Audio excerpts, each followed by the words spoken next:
Hello dear students, this is Anleep Zahra. Welcome back to my channel. So in today's class, I'll be discussing with you the mathematical derivation of consumers equilibrium. Consumers equilibrium जो cardinal utility analysis का है उसका हम mathematical derivation करेंगे. See इसका theoretical portion जो है हमारी माइक्रो इकोनॉमिक्स की जो सीरीज चल रही है उसमें मैं ऑलरेडी डिस्कस कर चुकी हूँ. तो इसमें सिर्फ मैथमेटिकल पोर्शन कवर करेंगे कि how we can derive the consumers equilibrium mathematically. और ये वीडियो स्पेशली जो नेट एस्पिरेंट है उनके लिए मैंने बनाई है, क्योंकि नेट में आप देख रहे होंगे, अगर आपने एक या दो अटेम्प्ट दिया होगा तो आप देख रहे होंगे कि उसमें मैथमेटिकल पोर्शन काफ़ी आ रहा है, थ्योरेटिकल इतना आ नहीं रहा. तो मैं इसमें थ्योरेटिकल पोर्शन कवर नहीं कर रही हूँ. अगर आपको देखना है तो आप मेरी माइक्रो इकोनॉमिक्स की जो सीरीज़ है उसमें जा करके आप इसका थ्योरेटिकल पोर्शन देख सकते हैं. तो यहाँ पर सिर्फ हम मैथमेटिकल पोर्शन ही लेंगे, right. So let's begin the class. तो कंज्यूमर्स इक्विलिब्रियम होता क्या है? सी, consumers equilibrium is a condition where consumer, after spending his given money income on different goods, derives maximum satisfaction. कोई एक कंज्यूमर है जिसकी इनकम जो है वो गिवन है, तो अपनी गिवन इनकम में से वो डिफरेंट गुड्स पे जो स्पेंड करता है तो उसको जो सेटिस्फैक्शन मिलता है वो इस पॉइंट पर, यानी कंज्यूमर इक्विलिब्रियम के पॉइंट पर मैक्सिमम होता है. तो consumer equilibrium is a point of maximum satisfaction, and here consumer has no tendency और no desire to change his consumption level. तो ये पॉइंट जो है मैक्सिमम सेटिस्फैक्शन का पॉइंट होता है यहाँ, यानी कि ऑप्टिमम सेटिस्फैक्शन, जितना सेटिस्फैक्शन मैक्सिमली मैक्सिमली वो ऑप्टेन कर सकता है वो यहाँ पर वो ऑप्टेन करता है. तो यहाँ पर कंज्यूमर को कोई डिजायर नहीं है कि अब वो अपना कंजम्पशन लेवल चेंज करे, क्योंकि उसको सबसे ज्यादा सेटिस्फैक्शन इस पॉइंट पर मिल रहा है, राइट. तो कंज्यूमर्स इक्विलिब्रियम की कंडीशन क्या है? पहली कंडीशन हमने देखी थी कि marginal utility of x must be equal to the price of x, right. Marginal utility, commodities से जो मिलने वाली मार्जिनल यूटिलिटी है, हम डिस्कस कर चुके हैं मार्जिनल यूटिलिटी, वो प्राइस के बराबर होनी चाहिए. इट मीन्स कि उसका बेनिफिट जो है, मार्जिनल यूटिलिटी क्या हुआ यहाँ पर, वो बेनिफिट हुआ. प्राइस क्या हुई? कॉस्ट. बेनिफिट जब प्राइस या कॉस्ट के बराबर हो जाएगा तो वहां पर उसको मैक्सिमम सेटिस्फैक्शन मिलेगा और वो इक्विलिब्रियम का पॉइंट होगा, यानी कि जितना प्राइस वो स्पेंड कर रहा है उतना ही सेटिस्फैक्शन उसको मिल रहा है, तो वो कंज्यूमर इक्विलिब्रियम का पॉइंट होगा. तो पहली कंडीशन हो गई कि M U X must be equal to the price of X. Second condition क्या है कि M U X must be diminishing. Equilibrium के पॉइंट पर आप देखेंगे कि एम यू एक्स जो है, मार्जिनल यूटिलिटी जो है वो डिक्लाइन हो रही होगी, ठीक है. तो ये दो कंडीशन है. तो हम इसको मैथमेटिकली कैसे ड्राइव करेंगे? सी, हमारा यूटिलिटी फंक्शन क्या है? u is a function of x. u is a function of x. It means कि x की कमोडिटी के कुछ यूनिट्स कंज्यूम करने पर हमें जो यूटिलिटी मिल रही है तो उसको हम इस फॉर्म में लिखेंगे कि u is the function of x. It means कि x के इंक्रीज होने पर यूटिलिटी हमारी इंक्रीज होगी और x के डिक्रीज होने पर यूटिलिटी हमारी डिक्रीज होगी. तो ये हमारा यूटिलिटी फंक्शन है. और ये क्या होता है? यूटिलिटी फंक्शन क्या होता है? पॉजिटिव होता है, ठीक है. ये हमें देता है पॉजिटिव यूटिलिटी, राइट. ये हमें क्या देता है? Positive utility.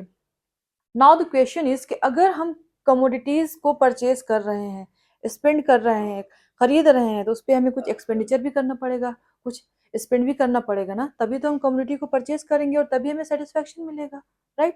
तो इसके लिए क्या करना होगा? हमें पी एक्स प्राइस हमें इनकर करनी पड़ेगी on commodity x, right. P X is the price of commodity x. इससे हमें क्या मिलेगी? Negative utility. Negative utility,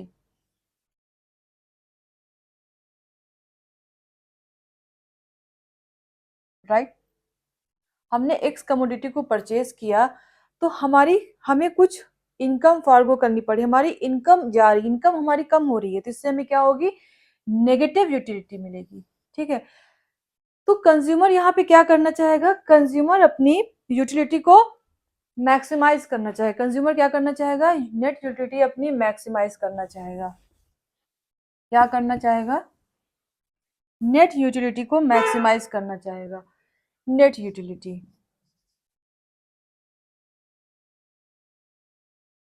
consumer will try to maximise his net utility. तो नेट यूटिलिटी का फॉर्मूला क्या है? Net utility is equal to utility received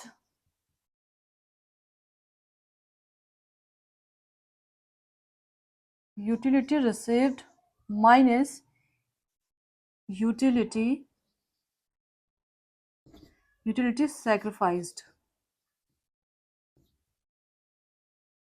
sacrificed, right. तो utility received क्या है? यू एक्स हमारी यूटिलिटी रिसीव्ड है, ठीक है। और यूटिलिटी सैक्रिफाइस्ड क्या है? P X into X. P X into X क्या है? प्राइस हम पे कर रहे हैं, यानी कितनी यूटिलिटी हम सैक्रिफाइस कर रहे हैं। और इसको हम लैम्डा यहाँ पर लिखेंगे। लैम्डा मीन्स यानी कि जो यूटिलिटी हम सेक्रीफाइस कर रहे हैं, हमारी मनी इनकम के कम होने पर जो यूटिलिटी हमारी कम हो रही है उसको हम लैम्डा से रिप्रेजेंट करेंगे। यहाँ तक क्लियर है? ठीक है। नाउ तो कंज्यूमर का एम क्या होगा? The aim of the consumer is to maximise net utility. इसके लिए हम क्या करेंगे इसका हम डेरिवेटिव लेंगे, ठीक है। तो यहाँ पे फर्स्ट ऑर्डर डेरिवेटिव हम निकालेंगे।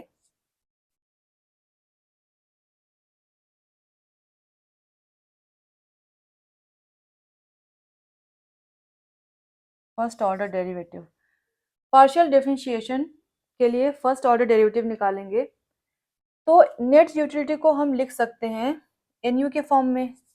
तो del N U in terms of del X is equal to, इसका फॉर्मूला क्या है?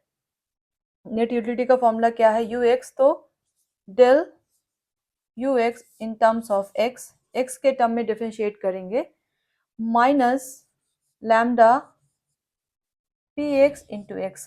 तो एक्स से जब हम इसको डिफरेंशिएट करेंगे तो क्या होगा? Del N U in terms of del X, del U X upon del X minus lambda P X is equal to 0। इसको जब हम डिफरेंशिएट करेंगे तो ये क्या हो जाएगा? 0 हो जाएगा, यानी कि हमारा first order derivative will be 0। First order derivative हमारा क्या हो जाएगा? इसको हम कहेंगे first order F O C, first order condition will be 0, ठीक है। नेक्स्ट,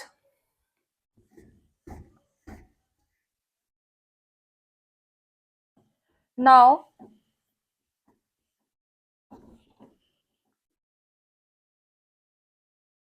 हमने यहां तक किया del N U upon del X is equal to del U X upon del X minus lambda P X is equal to 0।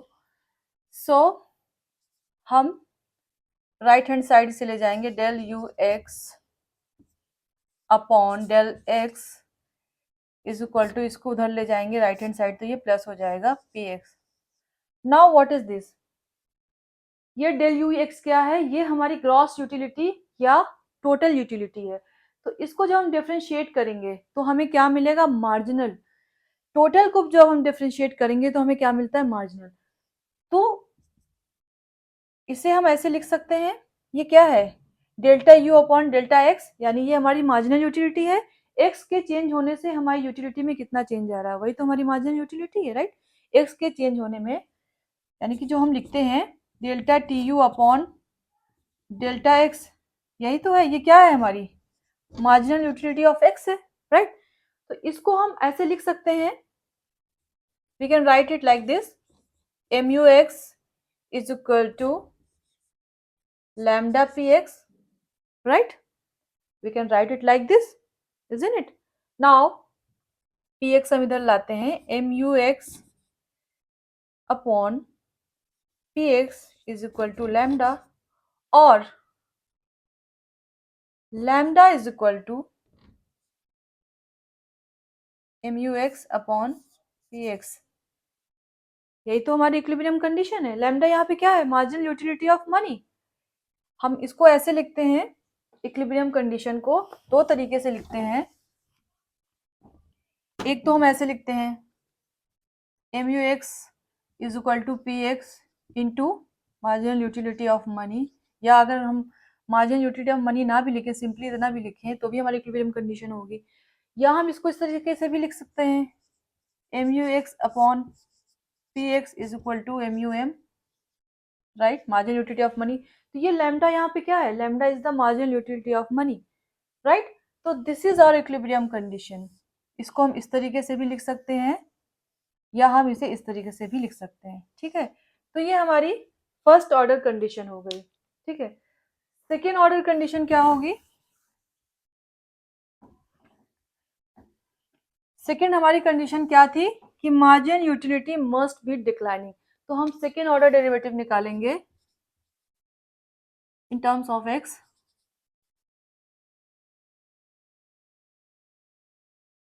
second order derivative, that is it must be less than 0, right? So d square nu upon dx square is equal to del ux, del square ux del x square should be less than 0, ठीक है, right? It means कि it ensures our assumption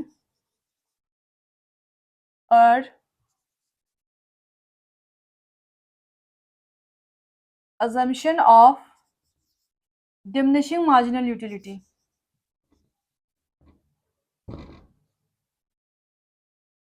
कि क्या ensure कर रही है, हमारी assumption of diminishing marginal utility of x, यानी कि marginal utility must be declining।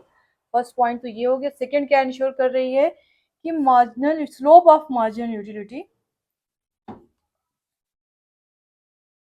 Slope of marginal utility curve must be less than price of x, right.